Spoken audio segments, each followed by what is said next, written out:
Welcome to Modern Church History. My name is Nathan Breville. I'm with my colleague Brett Malin again, and we're talking about what's going on in, especially American church history today. We now turn to the 1800s. We are in the process of giving a brief introduction to each century, each of the 4 centuries that we're covering in modern church history. Since this class goes from 1600 to 2000, and so we've looked at the 1600s, we looked at the 1700s, and now we come to the 1800s. And what an important century, once again, in the history of Christianity. Now, in the 1800s, what are some of the big things we need to be talking about? Oh, so many things. Start with Princeton Seminary is founded in the early 1800s, I think 1812. Of course, from the scientific point of view, Darwin has his voyage on the Beagle in the early 1800s. He publishes about it later. That causes a lot of people to question the Bible and origins and that sort of thing. Skepticism is growing in the church and in the academy. The new religious movements are being founded, especially in America. A number of things like that. What comes to mind for you? Well, especially it's a century that is going to be defined in the Americas by the Civil War, of course. And this century will find that a little past the mid part of the century, a conflict will break out between the North and the South, which will lead, of course, to the freeing of all the slaves in the South. And also all the tumult connected with the Civil War will certainly impact American Christianity. Yeah. But I think also we find now the revivalism of the previous century is taken to even greater extremes in what we call the Second Great Awakening, which is partially led by a man named Chuck Finney, he's not a Calvinist, he's not a Reformed believer like we find in the previous century among many of the evangelists. Instead, he is almost Pelagian in his approach to salvation. He basically thinks that humans are basically good and by their free will can make choices that can get them saved. He's also a perfectionist. He claims that for 10 years he had never committed a sin. Yeah. He also would say that revival is the work of man. In other words, he would say, just as a farmer plants seeds and then expects a harvest later on, so should the preacher plant certain seeds and then expect a harvest, and in a sense, it is the work of man. And of course, the Second Great Awakening is nothing like the First Great Awakening, because we would say that whereas the First Great Awakening was led by Reformed people, led by Calvinists, led by people who were converted and their lives were changed, and the people who heard their lives were changed. Whereas the Second Great Awakening was really a work of man, and it was also a time when manipulation is beginning to happen. I think of how Chuck Finney basically said, he carried on as he had as a lawyer. As a lawyer, he had tried to, argue and convince the juries of his point, and that was basically his approach. So a very positive view of humanity that wasn't a biblical view that took into consideration man's fallenness. Yeah. So that would be one thing that would shape this century, and the result would be what we call the burned out districts in New England, where there had been all this emotionalism connected with revivalism and all kinds of strange teachings. You had people also teaching a lot of end time views, people predicting the return of Jesus Christ within a few years or decades. So the origin of groups that would be considered by the evangelical Christians as cults rising out of this whole context. Yeah. Obviously, consider the time. If you've never heard someone preach on end times, if you've never heard someone preach on your need to be regenerated, it's going to impact you. But if you're constantly going to revival meetings and you're constantly hearing celebrities, and of course, now they're playing lots of music that can manipulate you, tent meetings, and emotionalism. If you hear that all the time, it can just burn you out, and that's why they call it that. So it's a very interesting time. Now, I think one thing, I think a highlight of this century in America involves, for example, the growth of Princeton Seminary, with Charles Hodge as being a leading professor of systematic theology there. That becomes a very positive thing. You basically have, for the Presbyterians, you now have a more established approach to ministerial preparation, which will bear rich fruit within that century. Also, it's an age when in the Netherlands, in the Reformed churches, the Dutch state church became very heretical. In fact, Napoleon would conquer the Netherlands right at the turn of the century as the 1700s came, in the early part of the 1700s. Of course, this is an age too that's reeling from the French Revolution.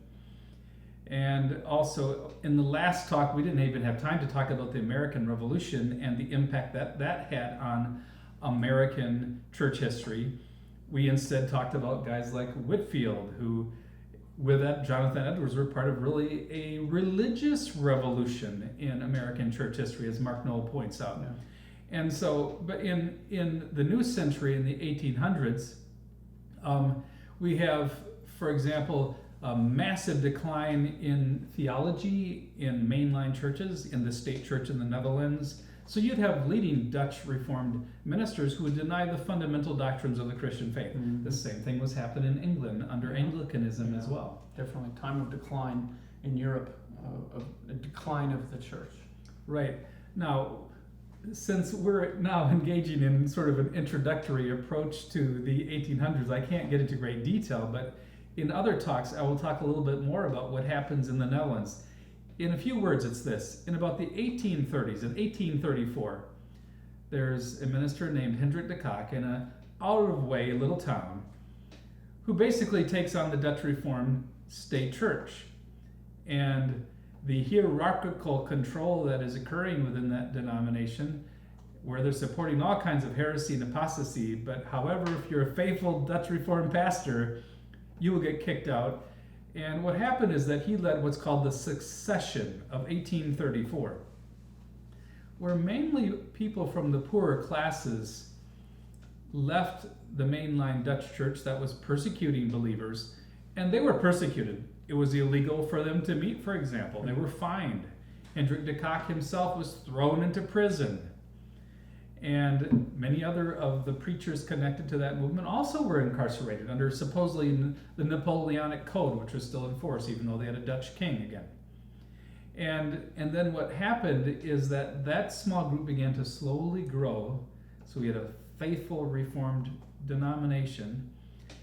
And meanwhile, in the mainline church, there were true believers in places, but it would take the 1870s and the 1880s for another reform movement to be led by Abraham Kuyper, which would lead to the formation of a new denomination that would then reunite with the older group that had come out. So the Secession church basically reunited with the Dolenderen or the Grieving church, and they became one federation.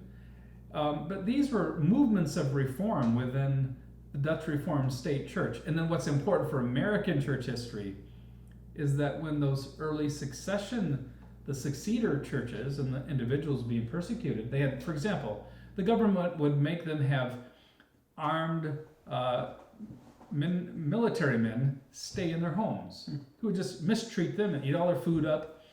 And so some of those people fled to America for freedom of religion, and that's where large Dutch settlements in the Americas came from. Now, from early on, there had been Dutch people who had, of course, moved into what we call New York because it was originally New Amsterdam. The Dutch founded that settlement. So along the eastern seaboard, there were Dutch Reformed folk. And what happened is that when many more immigrants came in the 1850s and 60s and 70s and 80s, some of them initially joined the version of the Reformed Church in America, which was the Reformed Church in America. But as time went on, tensions developed, and the Christian Reformed Church was established in mainly the Michigan area. But what happens is by the end of the 1800s, we have large Dutch settlements in Michigan. We have them in Grand Rapids area. We have them in the Holland area. We also have large Dutch settlements in Wisconsin, in the Chicago area. Of course, there were older Dutch settlements in the east in places like New Jersey. But also in Iowa, there would be large settlements in the Pella, Iowa, and then in northwest Iowa by places like Hull and the whole surrounding area. And you'd have small Dutch settlements also moving into Minnesota as well, Edgerton, Minnesota, Princeburg. And also along the west coast in California, there would be settlements of Dutch farmers as well. So the result is that you'd have Dutch Reformed churches having come into the American context.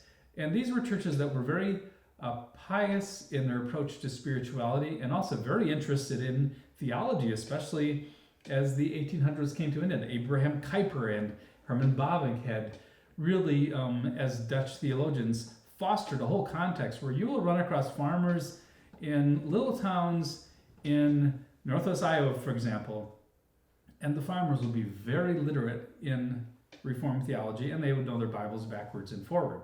So anyhow, that's part of the story of what is happening in the Dutch Reformed context in the 1800s. Mm-hmm. Now, maybe you need to talk a little bit more about what's going on in the Presbyterian churches in the 1800s. Well, obviously, Princeton remains strong throughout the 1800s, and it remains strong for quite a while, even until the early 1900s. So Princeton is really pumping out spiritual giants and theological giants, and many of them are graduating. They're going to India, they're going to Africa, they're pastoring churches. Really, what had happened in previous centuries, that it was like a development wherein these things are all coming together in Princeton, where knowledgeable, wise Bible teachers who have a pious life, these things are coming together very well. And so it's strong in that way. And of course, I mean, Princeton is always in the midst of controversy against, revivalistic movements, perfectionism, which you've mentioned. Princeton is contradicting the perfectionist movement, contradicting the Second Great Awakening, because it was really a movement of man. Of course, contradicting the pietistic movement. Understand that as a reaction to theology, there were some people who were Christians who were saying, let's de-emphasize doctrine and Bible, and let's focus on the inner life and on the inner self. Well, that's very imbalanced, because we ought not to have the head and the heart at odds with one another. It was, in a sense, if we can speak this way, all heart.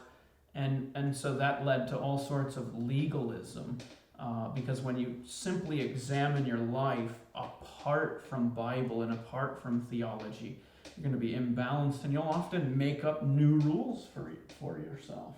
Mm-hmm. So that, of course, leads to what would eventually become fundamentalism, which is a little bit more biblical and a little bit more doctrinal, but adding new laws or new things to the Bible. Basically, later on, when fundamentalism is created in the next century, it's being birthed now in the 1800s.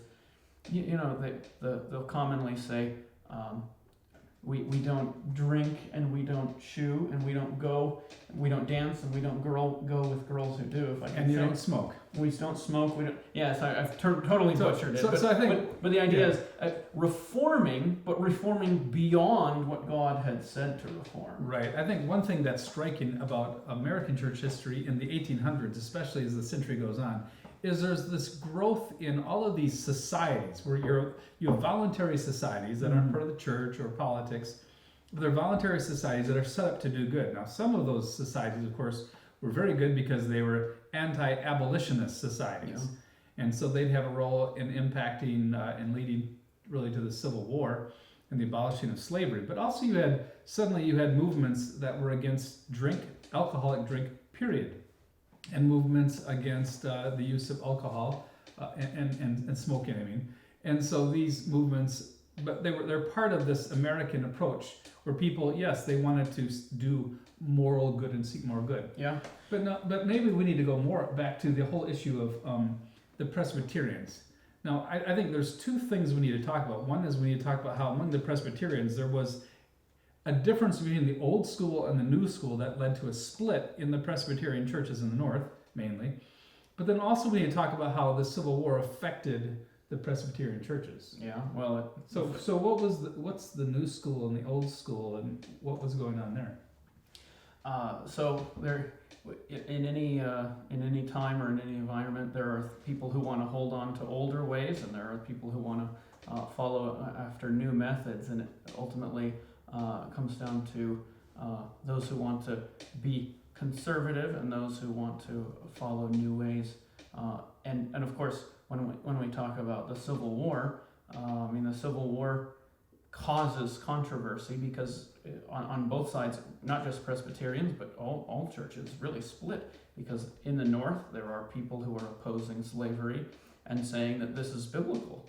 And of course in the South there are those who are defending slavery and saying, no, this is biblical. And so there was debate and argument on both sides. Really a tragic time. Tragic. Yeah, and so, among the old school and new school, what the deal was is that there were people in the new school who were really into revivalism, and they didn't care so much about confessional Reformed teachings like in the Westminster Confession of Faith. Yeah. And so what happened is that there were more confessional Presbyterians who finally took these, in fact, entire presbyteries to task for the fact that they weren't teaching the doctrines found in the Reformed confessions, and so that led to a split, which I think, of course, was for the good of the Presbyterian Church, that they got rid of these people who were moving away from being confessional Presbyterians. Yeah. Now, you also, though, had, yes, divisions in these large churches. You had, unfortunately, Northern Baptist churches who experienced that the Southern Baptists broke away from them because the Southern Baptists wanted to stand and support slavery. And so that was one great evil. Now, and then the Civil War came, right? And that was a cataclysm for the country. So many people were killed on both sides. It disrupted society and had a negative effect on the seminaries, on colleges, had a negative effect on the church too. Yeah. And so, following the Civil War too, there was this almost sense of people are sick of fighting. Yeah. And so Charles Hodge too had to deal with the fact that in the theological realm, people were like sick of fighting, and then there were certain Presbyterians who said, well, we just want Jesus. We just want Jesus teachings. And whereas Hodge and others said, well, no, we want the whole counsel of God, and we can't talk about Jesus apart from all the other great Christian doctrines. Mm-hmm. But what happened is after the Civil War, there was a reunion between the Northern and Southern Presbyterian churches again. And so you have, once again, a very large denomination where there's all kinds of negative influences, but then a lot of good influences as well. Of course, then they also united with the Congregationalists, which is good in a sense, but it also causes some dilution, because by that time a lot of the Congregational churches had begun to decline theologically. Right. So the Presbyterian Church, which was massive at that time, the Presbyterian Church United States of America was very large, was a mixture of very good and very bad. And of course, many people are being influenced by Darwinism, and of course they're making geological discoveries. People are beginning to say the Earth is older than what we had thought, and so it's causing a lot of people to doubt the Bible, all these things, and of course it's impacting the Presbyterians, the Lutherans, the Episcopals, everybody. Now, meanwhile, back in England, yes, the negative thing, of course, about the 19th century English religious context is that within the Anglican Church, there's, it's like anything goes. And then what happens is that when Darwin starts teaching his evolutionary ideas, it's astonishing to me how quickly so many theologians, even in the British context, just roll over Yeah. and give up the biblical doctrine of creation. But at the same time, this is also the century of Charles Spurgeon.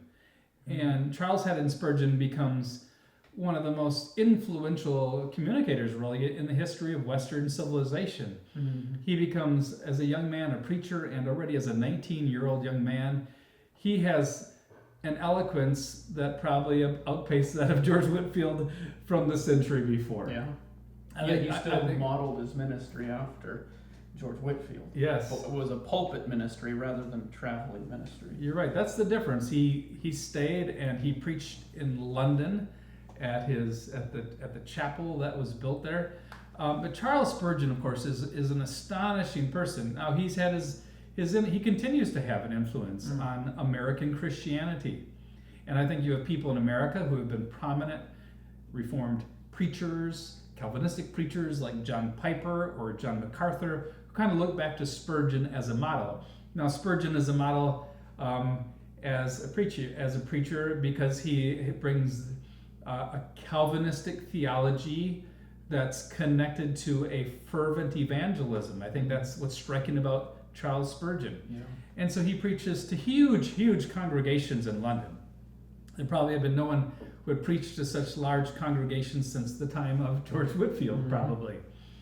And he believes his Bible, and then his sermons are being written down, they're being transcribed, and they're being published so that around the world, in the English-speaking world, his sermons are being read by tens of thousands of people.